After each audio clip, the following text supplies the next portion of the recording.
국민 여러분 안녕하십니까. 인도태평양 전략연구원 최수경입니다. 오늘도 저희가 마련한 공격한 TV 그레이트 게임을 경청해 주셔서 감사합니다. 또 다른 채널 인도태평양 전략연구원이요, 최근 들어서 갑자기 사라져 버렸습니다. 우리한테 말도 안 하고 지금 구글 코리아가 했는지 아니면 구글의 본사에서 했는지 멋대로 계정 하나를 없애버렸어요. 이렇게 마음대로 이런 걸 해도 되는지 모르겠어요. 그런데 여러분도 나중에 어떻게 하시려고 그럴까요? 저는 분명히 얘기하건데 지금 돈벌이 하려고 이 방송하는 거 아니라고 얘기했죠. 전 생계형이 아닙니다. 근데 왜 하냐? 왜 하느냐 하면요, 국민들께 정확한 정보를 알려드려야 될 거 아니에요. 국민들께서 분별하고 올바른 변별을 하려면 뭔가 이 기준점이 있어야 될 거 아니에요.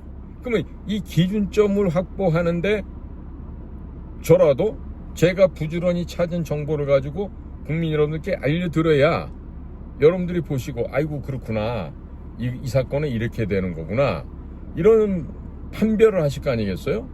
저는 그걸 위해서 하는 겁니다.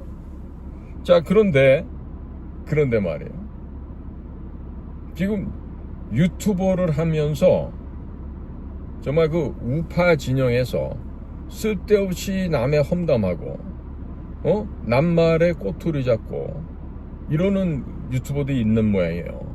그 굉장히 그 인생 자체가 그 불행하게 됩니다. 그러면은 뭐든지 남과의 공존하는 것도 인정을 하고, 또 남이 잘하는 것도 인정하고 또 칭찬하고 그럴 수 있어야지, 무조건 남들이 하는 거에 대해서는 비하하고 욕하고 이딴 식으로 방송을 하는 건요, 굉장히 모자란 행동이에요.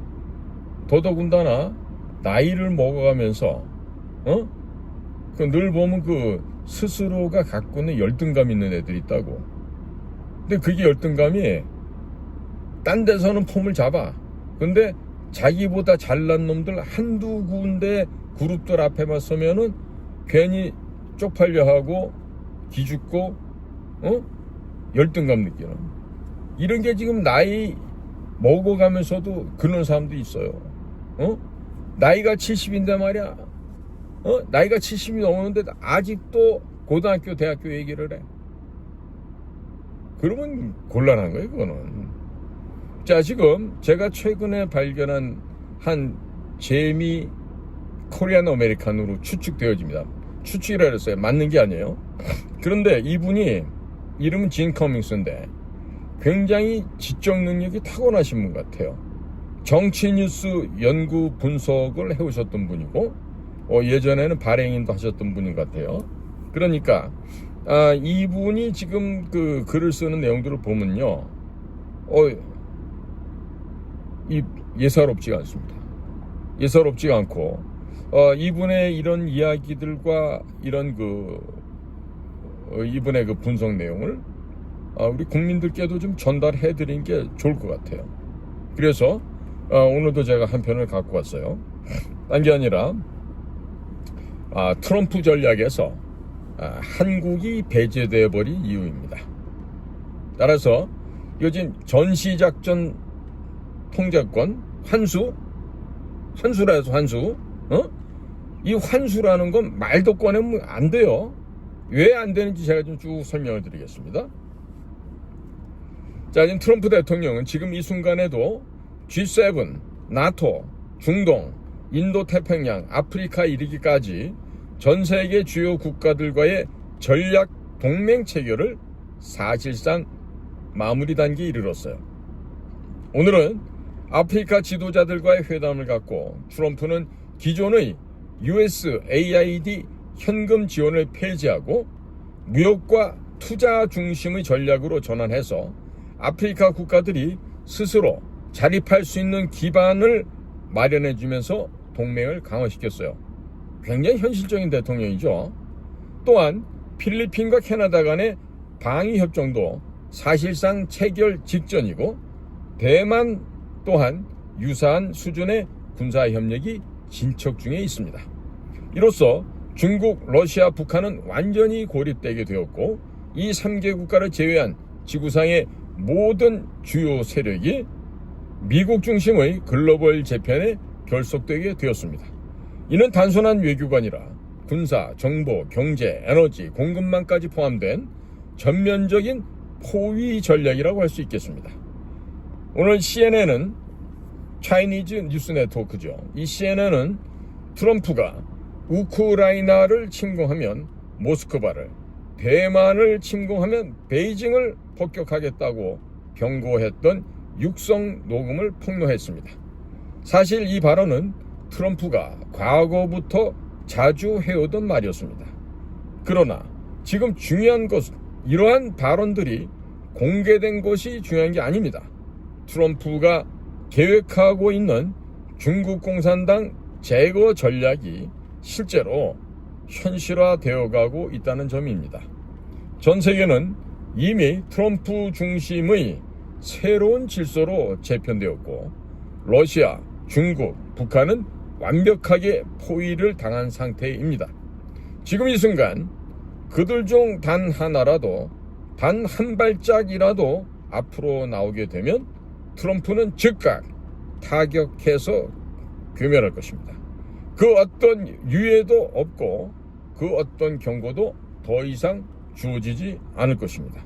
그리고 지금 트럼프 행정부 내부는 일반 사람들이 상상조차 할 수 없을 만큼 치밀하고 바쁘게 돌아가고 있습니다.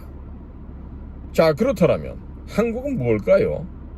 한국은 뭡니까?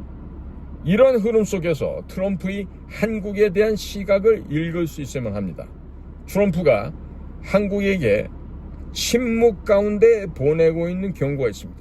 그것은 이재명이 뭘 하든지 판 전체는 트럼프가 짠다는 것입니다. 이 무언의 메시지를 지금 한국에 보내고 있는 것입니다. 이재명은 이미 미국 전략의 수레바퀴 아래 놓인 제거 가능한 부속품일 뿐입니다. 즉 트럼프의 시야 속에서 이재명의 모든 움직임은 단순한 잡음, 노이즈, 이 잡음에 불과하다는 이런 얘기가 됩니다. 이것이 바로 트럼프가 완성해 가고 있는 한국만을 제외한 21세기형 미국 주도하에 글로벌 전환 질서라고 하는 것입니다. 미국의 적을 지는 국가는 고립시켜버리고 동맹들은 더 강하게 강력하게 결속하면서 한국처럼 혼란을 일으키는 내부의 잡음들은 하나씩 정리하는 것입니다. 한국 문제, 이 한국 문제는 중국을 제압하면 끝이 납니다. 여지껏 트럼프는 전 세계 주요 국가의 정상들을 직접 만나고 그 장면을 빠짐없이 자신의 SNS에 공유해 왔습니다.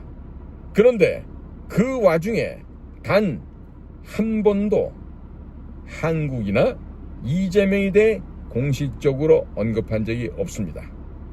왜 그럴까요? 아직도 그 진정한 의미를 깨닫지 못하고 계십니까? 트럼프는 한국의 소위 보수가 원하는 방식으로 한국을 지켜주지 않습니다.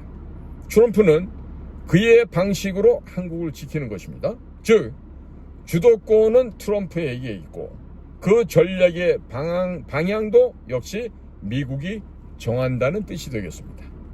그런데도 여전히 일부 보수 진영 사람들은 끊임없이 말하고 있습니다. 트럼프가 왜 우리를 도와주지 않느냐? 왜 이재명을 당장 끌어내리지 않느냐? 한국이 공산화되고 나면 그때는 어떻게 할 거냐? 라며 마치 뭔가를 맡겨놓은 듯이 겁박주듯이 말을 하고 있어요. 그것이야말로 현실을 오해하고 있는 것입니다. 트럼프는 이미 체스를 두고 있고 우리는 그 판 위에 있는 말들 가운데 하나일 뿐입니다. 그런 상황에서 트럼프에게 이렇게 움직여달라 라면서 요구한다는 것 그 자체가 바로 어불성설이죠. 트럼프의 행동을 보면 모르시겠습니까? 트럼프의 언행을 보고서 모르시겠습니까? 그는 아예 이재명 정권을 상대할 가치조차 없는 완료된 말칸으로 본다고 하는 것입니다.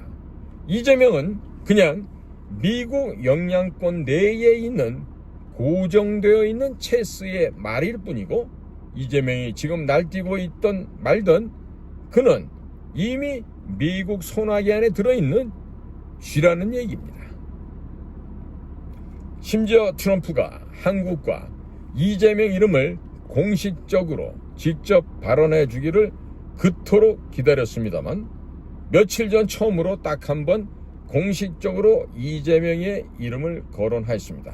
그것은 바로 관세 인상 통보문이었습니다. 그것도 뭐라고요? 전 세계에 똑같이 뿌리는 공장형 포맷으로 되어 있는 딱 그 순주로 말이죠. 이것이 지금 백악관이 이재명을 바라보고 있는 시선이라는 것입니다. 자, 미국이 바라보는 전시작전 통제 환수에 대해서 말씀을 드려보겠습니다. 이재명 정권은 그야말로 한국을 완전히 붕괴시키기 위해서 작정하고 있습니다. 전시작전 통제권 환수 문제는 이미 전략적으로 종결된 논쟁에 불과합니다.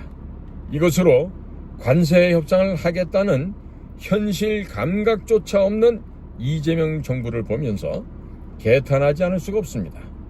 일각에서는 삼성, 사성 장군의 지휘권 논쟁과 함께 마치 작전권 환수가 자주권 회복인 것처럼 포장을 하고 있습니다. 그러나 냉정히 보실까요?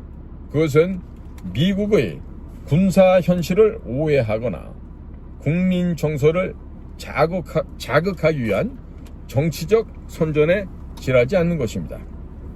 미국 군대는 병사 한 명까지도 오직 미국 대통령, 즉 미국의 최고 통수권자의 명령에만 따르는 군대입니다. 이는 단순한 제도의 문제가 아니라 동맹 구조 자체의 본질적 성격인 것이죠. 그들은 전시작전권을 환수하면 드디어 한국군이 우리 군을 스스로 지휘하게 된다. 미군 지휘에서 벗어나야 진짜 자주국방이다. 연합사령부의 사령관이 한국군으로 바뀌면 모든 작전의 주도권이 한국으로 온다라고 주장하고 있습니다. 이 말만 들으면 마치 모든 군사작전을 한국이 주도하는 것처럼 들립니다. 하지만 실제로 자신들도 그것이 가능하지 않다는 것을 알면서 국민들을 호도하고 있는 것입니다. 만약 전쟁이 발발했을 때 급박하게 돌아가는 작전 상황에서 한국이 미군 전략 자산에 명령을 내릴 수가 있나요? 예를 들어서 한국군이 실전 중인 B2 스텔스 폭격기의 출격을 필요로 한다고 해보시죠. 과연 미군이 한국 사령관의 명령을 수용하고 움직일 수 있다고 생각하십니까? 그 결정은 어디까지나 미국, 그리고 미국 합참과 백악관의 판단 아래 이루어지게 됩니다. 한미 간 협의를 통해 조율하겠다. 이런 말은 번지르르하게 들립니다. 하지만 그것은 평화 시기에서나 가능한 이야기입니다.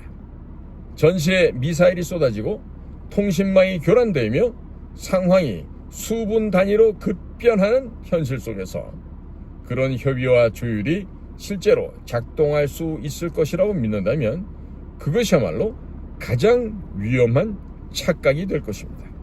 결국 중요한 것은 누가 키를 쥐고 있느냐 하는 것입니다. 그리고 그 키는 언제나 미국의 손에 있으며 그것이야말로 한미동맹의 군사적 본질이자 현실인 것입니다. 더욱 어처구니 없는 점은 일부에서 미국이 주한미군 사령관을 사성장군에서 삼성장군으로 낮추면 한국군 사성장군이 미국군을 지휘할 수 있는 구조가 만들어지는 거 아니냐라는 식의 현실성 없는 해석이 나오고 있다는 점입니다. 이는 명백한 오해이고 한미 군사동맹의 구조적 원리를 전혀 이해하지 못하는 착각인 것입니다. 지금 미국 국방부가 주한미군 사령관직을 사성장군에서 삼성장군으로 낮추는 안을 논의하는 이유는 결코 한국이 주장하는 전시작전 통제권 환수에 협조하기 위해서가 아니라는 점이에요. 오히려 그것은 미국이 이재명 공산 정권과 한국의 국민들의 대다수가 좌파, 친북, 친중 정권을 지지하고 있는 세력이 많기 때문에 한반도 전역을 전략적 위험지대로 분류하고 재분류하고 주한미군을 단계적으로 후방에 재배치하거나 철수한 뒤에 한국과 북한을 포함한 전체 한반도를 위험 구간으로 정하고 동북아 전체를 하나의 확장 전선으로 감싸서 한반도를 포위하는 구도로 만드는 구상의 일환일 뿐이라는 점을 강조해드립니다. 즉 미국은 이제 한국 땅에 직접 발을 두는 것보다 오히려 한국을 둘러싼 해상과 공중에서 전쟁을 지휘하는 방향으로 전략을 전환하는 것이잖아요. 그렇죠. 이러한 변화는 새로운 인도태평양 전략의 광범위한 유연한 통합작전 구조를 고려한 조정 결과입니다. 따라서 주한 미군 사령관직을 사성장군에서 삼성장군으로 조정하는 논의는 한국의 전시작전권 환수 요구에 부응하기 위한 것이 아니라 전체 인도태평양 전략을 보다 효과적으로 통솔할 수 있는 핵심 지휘부를 인도태평양 중심축 국가에 집중시키기 위한 판단인 것이죠. 미국은 이미 인도태평양 사령부를 중심으로 일본, 괌, 필리핀, 호주 등 복수의 전략 거점을 활용한 다축 전개 구상을 본격적으로 가동하고 있습니다. 여기에 더해 중국을 직접 겨냥한 포위망 구축의 일환으로 캐나다까지 이 인도태평양 전략에 합류시키려는 움직임도 나타나고 있습니다. 이처럼 작전 범위가 한반도를 넘어서 인도양과 남태평양, 북미 서부 지역까지 확장되는 상황에서 굳이 동일 작전구역 내에 사성장군을 중복 배치할 필요는 없다는 판단이 국방부 내부에서 논의되고 있는 것입니다. 바로 이 때문에 주한미군 사령관직을 사성장군에서 삼성장군으로 조정하는 논의는 전시작전권 환수와는 무관하게 미국의 광역 통합작전 구조 재편이라는 더 큰 전략적 그림 속에서 추진되는 것입니다. 다시 말해 주한미군 사령관직의 삼성장군 전환 논의는 지휘 하락이 아니라 작전 지휘권의 중심을 더 넓고 전략적인 단위로 재조정하려는 미국의 판단이며 한국이 요구해서 들어주고 말고 할 일이 전혀 아니라는 이야기가 됩니다. 대한민국의 국민들은 지금 이 변화의 의미를 착각해서는 안 될 것입니다. 이는 단순한 지휘체계 조정이 아니라 한국이 동맹의 중심에서 위험 관리 대상으로 전환되고 있다는 위험한 신호로 읽어야 하는 것입니다. 이런 점에서 우파의 개혁이 필요합니다. 특히 한국의 우파 진영에서는 감정에 휩싸여서 같은 진영 내에서조차 서로를 향해 손가락질하며 편가르기와 내부 분열에 몰두할 때가 아니라는 점을 다시 강조합니다. 이재명 정권으로 인해 미국과의 전략적 동맹에 균열이 생기면서 국가 시스템 전반이 파탄 직전으로 내몰리고 있으며 그 피해는 고스란히 국민 전체에게 돌아가고 있습니다.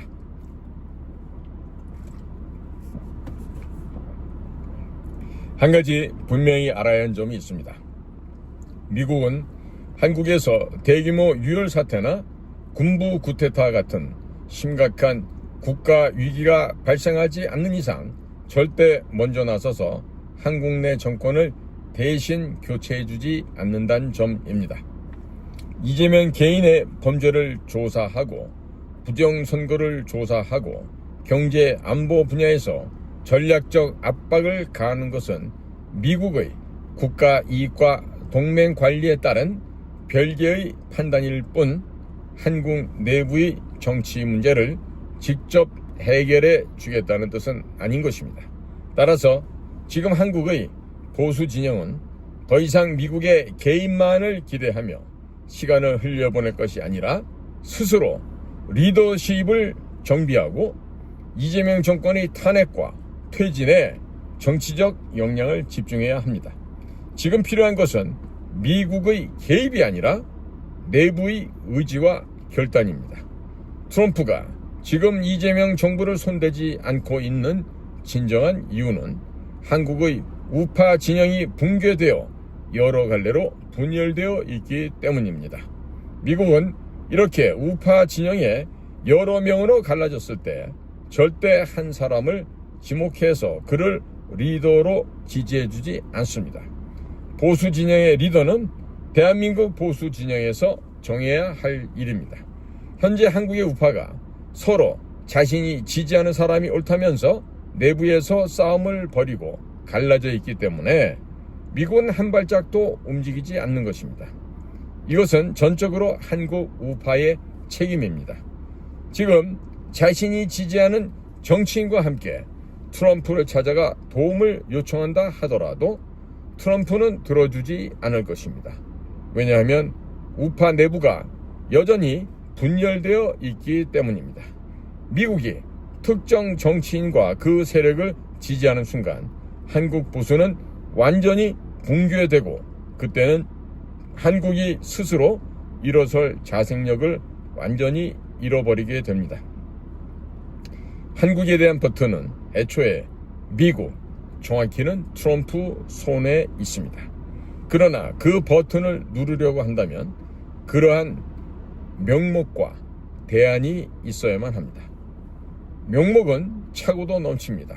그러나 한국의 우파들은 이재명 정권을 무너뜨리고 나면 그 다음에 어찌하겠습니까? 라는 질문에 대답하지 못하고 있습니다. 그것이 지금 트럼프 행정부 모두가 입을 닫고 있는 진짜 이유입니다. 지금 이재명이 무슨 짓을 꾸미든 어떤 쇼를 벌이든 백악관에겐 그저 시끄러운 잡음일 뿐이고 본질적으로 시스템 속의 데이터 오류에 불과하다는 점입니다. 데이터 오류는 수정하면 끝이 납니다. 그러나 문제는 바로 그 다음입니다. 이 오류를 고친 뒤에 시스템을 어떻게 재구동할 것입니까? 이 질문에 지금 한국의 보수 진영은 명확한 답을 내놓지 못하고 있는 것입니다. 지금 가장 시급한 것은 단 하나입니다. 흩어진 보수 세력이 하나의 리더 아래 결집하는 것 뿐입니다. 그러면 그때 미국이 나서줄 수가 있습니다. 자신들이 먼저 결속하지 않는데 미국에 무엇을 요청한다는 말입니까? 미국은 이미 구조를 설계했고 정리할 시간도 주었습니다. 이제 누가 앞장서서 이재명을 끌어내릴 것인가? 누가 탄핵의 주도권을 잡고 전선을 재정비할 것인가? 그리고 이재명이 내려온 뒤에 플랜은 가지고 있는가라는 것입니다. 지금 누가 있죠? 윤석열, 박근혜, 김문수, 황교안 누굽니까? 이 중 한 사람이라도 미국 대통령이 지지한다는 의사를 표현하는 순간 한국의 보수는 서로 싸움을 벌이다가 모든 일을 망치게 될 것이고 그 피해는 고스란히 미국의 대통령에게 돌아가게 될 것입니다. 그러므로 그 선택은 한국 보수 내부의 몫이며 대한민국 국민들의 몫일 뿐 미국의 대통령의 몫이 결코 아니라는 점입니다. 트럼프도 백악관도 미 국방부도 기다리는 건 바로 그것입니다. 한국 보수의 결집, 단일화, 그리고 누구를 앞세울 것이냐. 이것은 한국의 국민들이 해야 할 몫이라는 얘기입니다. 한국은 미국에게 전략적 요충지일 뿐 경제적, 정치적 이익을 기대하는 국가는 아닌 것이죠. 이것이 냉혹한 현실이고 언제든 내부적으로 혼란하고 미국과의 신뢰를 잃게 되면 즉각적으로 한국이 후순위로 밀리는 이유가 바로 이것이 됩니다. 끝으로 모스탄 대사가 스스로 주한 미국 대사 후보 명단에 올랐다는 이야기를 했다는 소식을 SNS를 통해서 접하고 있습니다. 만약 그것이 사실이라면 그는 미국 상원의 청문회와 인준 과정을 거쳐야 하며 최종적으로 트럼프 대통령의 지명을 받아야 합니다. 따라서 만약 트럼프 행정부가 실제로 모스탄 대사를 주한 미국 대사로 지명한다면 그것은 곧 한국의 대선이 조작되었음을 미국이 우회적으로 공표하는 강력한 정치적 메시지로 해석될 수 있습니다. 하지만 반대로 모스탄 대사가 최종적으로 발탁되지 않는다면 그것은 트럼프가 추진 중인 거대한 인도태평양 전략 속에서 아직은 한국을 직접 건드려서는 안 된다는 또 다른 전략적 고려가 존재한다는 의미로 받아들여야 할 것입니다. 자, 이상은요, 미국에 계시는 이 진 커밍스, 이 정치 분석가신데, 이분의 지적 재산이에요. 그래서 여기 보면 사전 동의 없는 언론사의 무단 복제 편집 전제를 금합니다라고 되어 있습니다. 저희는 공작관 TV에서 분명히 진 커밍스가 출처고 그분은 정치 연구 분석가로서 활동해 오신 이분의 전문가라는 걸 분명히 밝히고 지금 이 방송으로 국민들께 알려드리는 것입니다. 이런 내용에 대해서 저는 이러한 대안을 좀 드리고 싶습니다. 뭐냐? 지금 박근혜, 황교안, 김문수, 윤석열 이런 분들 얘기를 한다 하더라도 지금 당장 현실성이 없는 것으로 보여집니다. 그러면 현실성이 있기 위해서는요, 이렇게 거명된 네 분이 있다라면은 이들 중에 한 분을 중심으로 해서 정당을 만드는 거죠. 정당을 만들어서 지금 무슨 예를 들어서 윤석열을 그 당 총수로 해서 당을 만든다. 그랬을 때 국민의힘 당원들이 필요할까요? 저는 전혀 필요 없을 것 같습니다. 지금 자유대학에 20대, 30대 젊은이들이 와서 그런 젊은이들이 윤회위원을 외치고 있으니까 이런 윤석열이라고 하는 이 호재를 놓고 그리고 나서 이제 젊은 사람들이 위주로 된 이런 신당을 만들어 산다라면 충분히 이 기존에 무슨 국힘당, 민주당 이런 세력들을 부숴버리고 새로운 정치 세력으로 도모할 수 있다. 즉 자유민주주의를 숭상하는 대한민국을 건설하기 위한 확고부동한 어떤 그런 정치 세력으로 일어날 수 있겠다. 이런 생각을 해봅니다. 한번 새로운 신당이 마련되도록 정치 자금을 모아지는 그와 같은 좀 역동적인 일들이 좀 벌어진다면 조만간에 한국의 정치판을 싹 다 갈아엎어버릴 수도 있는 그런 일이 곧 올 것 같습니다. 즉 부정선거를 밝히고 그래서 가짜로 당선된 국회를 해산시켜버리고 또 저 헌법재판소 무슨 사법부 이따위 것들 다 그냥 걷어내고 난다면 새로운 우리나라의 그 정치 질서가 만들어질 수도 있겠죠.